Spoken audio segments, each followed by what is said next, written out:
Hey, welcome to the channel. I'm Scotty, and we're going to talk about this bike behind me today. So this is a budget hardtail that I built for my wife. She's going to try mountain biking out, and we wanted to do it on the cheap side. She's a big road cyclist, but not so much in the woods. Motor skills aren't that great, but we're going to see how she does. Anyway, we did this thing for less than $300 with a free frame off of Facebook and all these awesome parts. Selle Drivetrain and Rockshox fork. So anyway, we're going to kind of break it down part by part. I'm going to show you exactly how I got all of these parts and how we got this frame to go from this to this. So thanks, and please subscribe and all that stuff, you know, whatever. If you want. If not, hey man, suit yourself. But anyway, stay tuned, and sorry about all the shoddy camera work. Okay, so we've applied this Ready Strip Advanced, which we'll see how this works. We've applied it to the frame, and literally just got done, and it's already bubbling a little bit, so we'll see if this was a mistake or not. Again, I have no idea what I'm doing. I'm just kind of guessing at this whole thing, so I think it's going to turn out alright. If not, we'll just take the wire brush to it. Nothing wrong with that. Alrighty. 20 minutes or so later. So it's only been about maybe 20 minutes. Look at that. Already. It's already bubbling. I think it's going to work. Sometimes a dumbass gets lucky. Alright. So here's the frame after I've wiped off all of the stripper. So what we're going to do now is I'm going to take a little wire brush wheel set that I bought at good old Harbor Freight, and I'm going to put it on my drill and get the rest of this excess off. So here's what that looks like. It's just literally it's just this little wheel set. We'll see how it works. Alright, I'm almost done with the frame now. Just getting the last bits of that old ugly brown off of it. And then it's time to start assembling. I'm pretty excited about it. Got almost everything I need except a damn chain. Forgot it today. Oh well. Alright, here's the finished product. So I have totally gotten the paint off the frame. I can't decide if I'm going to polish it or if I'm going to leave it like this. The plan is to put some of my own decals on it and then clear over it. That might be involved, and we might do that in a later video. But for now, I'm ready to start building this thing. Okay, and here's all the parts that are going on it, or at least the ones that I have right now. I've got a few things I still got to pick up at the local bike shop, but let's go over a few of them. So this is a Dior XT front wheel, 29. Picked that up. That's a boost wheel, 20 bucks on Facebook. Crazy. That's the other wheel. That was a hard one to find. Was the 135 QR rear. I had to get that on Amazon. That's not really the best wheel. It's a Wheel Master. It was 82 bucks, but it's you know, it's not the best bearings and all that. But for my wife, it'll be totally fine. I got this Rockshox Sid. It's a 100 mil travel fork, air fork with a remote lockout. I got that for 100 bucks off a buddy. He took it off of his XC bike. I got some Zoom brakes. Those things I've had for years. I actually bought them. I bought a set for a dirt jumper I built a long time ago, and I got two sets. So I've had those for a long time. Figured might as well use them. And some purple grips. I got these IXF cranks. And we got some Wake handlebars. Those are 780. Got those on Amazon, obviously. Got those on Amazon too. We're going with an oil slick theme. Couldn't tell. And I got this 40 tapered headset adapter for the frame, since it's actually a straight steer originally, but it is a 44, so that's going to work out with those forks.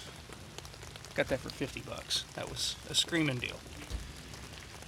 And I got this seat and seat post from a buddy at work.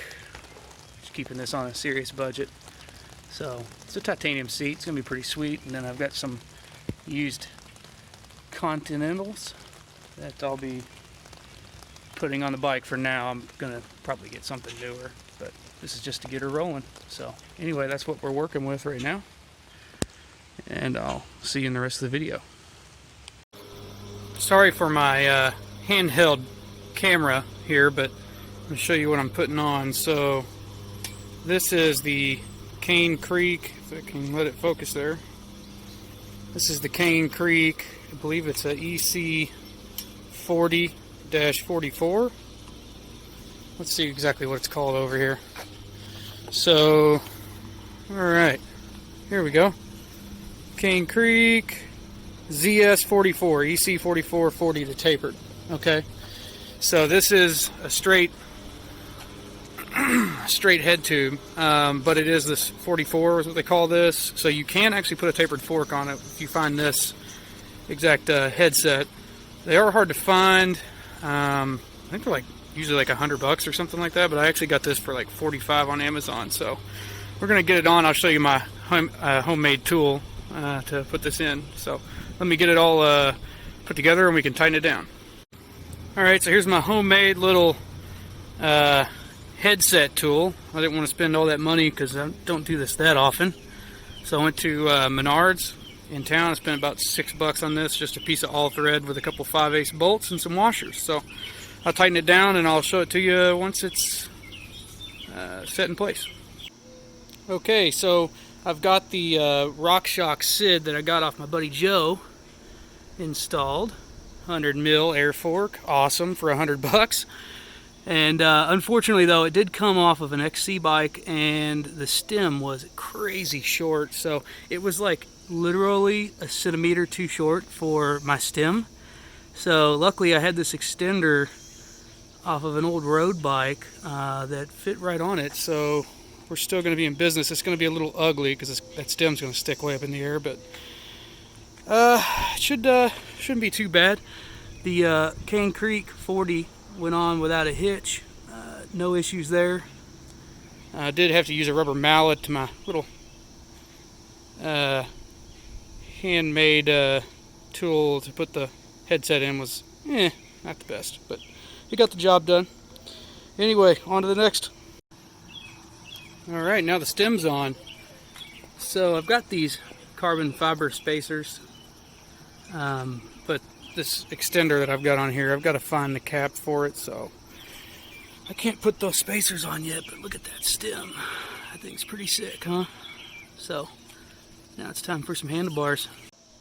Alright, ignore the extremely messy garage. I'm a busy guy, but anyway, the wheels are on. Looking pretty good. That Dior XT wheel that I got for $20, so crazy. Had the rotor on it too. Had some free trail, or some Conti XKings that I'm throwing on here now. They're a little dirty, but they'll get the job done. This is for the wife anyway. She's not going to be pushing it too hard. And there's that Wheelmaster that I got for $82. It's a decent wheel. It's true for $82. It's hard to beat. There's that. This is the SLX cassette that I got from my buddy Matt at work. He sold me the cassette, the shifter, and the derailleur for $50, man. So crazy. Solid dude. But anyway, I'm gonna keep on trucking. Next I gotta do the zoom brakes, and that's kind of a nightmare because for some reason they come backwards. So I'll update you when I get that done. Alright, again, ignore the mess. I have a very small shop, but I'm getting stuff on. So I've got the derailleur on. I've got to get that all adjusted. And I think I'm going to run it the way I've got it. The lockout for the fork works. Although I'm not too sure I like it, to be honest. It's kind of in the way. It makes the handlebars cluttered. But everything is mounted up. and looking pretty sweet. I gotta get a chain. I got these oil slick cranks on. Looking pretty fresh. That was kind of a pain. I've had good luck with those IXF crank sets in the past, but the bottom bracket on that one was not the best, but we'll see how it holds up. Anyway, that's the progress. Okay, front brake is installed. Just gotta cut that little wire tie, but she works good. Zoomage.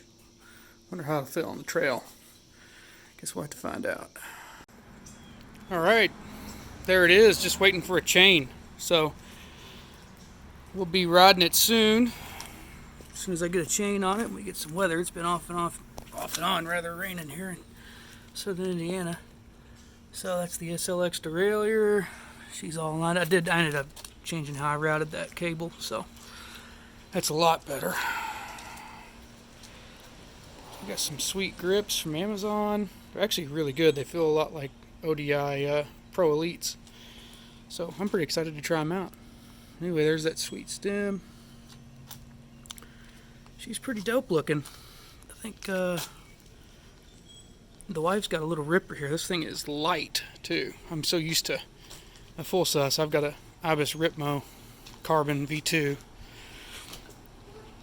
There it is. Alright, so here's the complete build. We've got this sweet looking stem, not way up in the air, those sweet Marquet grips. You've got the Rockshox lockout for the fork right there. There's that $100 Rockshox Sid, $20 XT wheel, rad looking bare aluminum Fuji Tahoe frame. Some of those budget IXF cranks in the oil slick with the oil slick chainring looking slick. SLX drivetrain right there. Oh, and here's Ladybird. Say what's up, Ladybird. Alright, she's a little camera shy. Maybe not.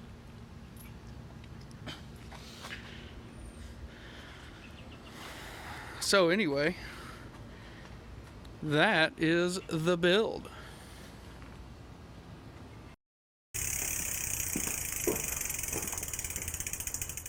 So here's a breakout of all the parts that I picked up for this build and how much each of them cost me. So if you wanted to pause this and look at this closer, you could do that. You could see where I got each part. So the whole build ended up costing me $509.19. But luckily with the gift cards I get through my insurance at work, I got $220 to spend on Amazon. So that took a lot off of the project. And after all of that is accounted for, I ended up spending only $289.19 on this whole build. So that's the breakout. I'll have all the links in the description below where you can find this stuff on Amazon. Wow, you made it to the end. Shocking, I gotta say.